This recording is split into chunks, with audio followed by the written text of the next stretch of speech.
Hey everybody, Jenny Grigorczyk and Russ Ray here, coming to you from Kansas City, Missouri today. We've been up here visiting one of our agriculture clients today, helping them prepare for some potential crisis scenarios. We've been working with them over the past couple months to develop their crisis plan, and today we put that plan into action with a round of media training led by Russ here. Russ, tell me a little bit about the top things that you hope our media training participants take away from one of your sessions.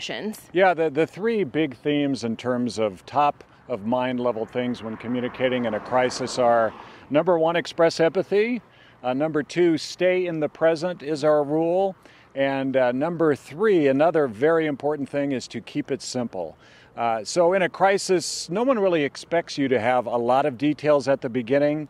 So a safe place to be is to have a few simple messages that you stick to and you're comfortable with repetition throughout the interview.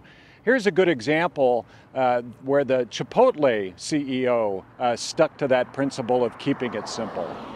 It's a hard time for you guys. It's a really tough time. But first, I have to say I'm sorry for the people who got sick. They're having a tough time, and I feel terrible about that. And we're doing a lot to rectify this and to make sure that this doesn't happen again.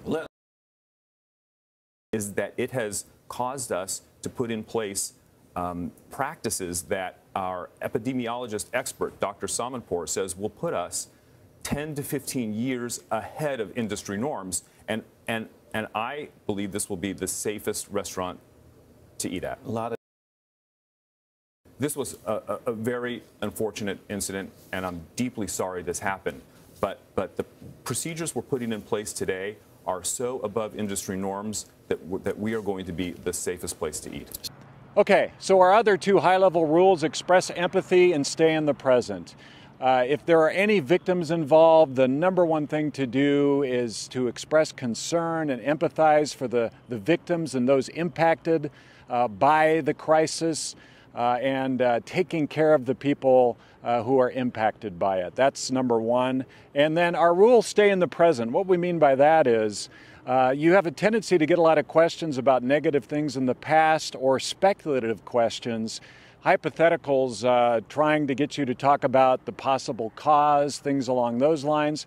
But if you stay in the present, talk about what you're doing right now to make the situation right. What you're doing to take care of those impacted by it is a very safe place to be with your messaging. Now, a good example on both of those things is the very first press conference by the president of Virginia Tech University and the police chief following that tragic shooting. At this point in time, we are focusing on dealing with the tremendous grief that these families are facing. That's where we're putting our energy. We'll look at how we can improve after the immediate crisis is over. Obviously, the most important thing for us that we've been trying to focus on is the care of the families that are left behind here. And this is a tragic event. I can't express how much sorrow I feel for the families and everyone involved in this incident. All right, and there you have it. 3 great things to keep in mind for preparing for any kind of media interview. And that wraps up our day in Kansas City, Russ. What do you say? Let's go get some KC barbecue before we head home. Oh man, we got just enough time to take advantage of that. Let's do it. Let's go.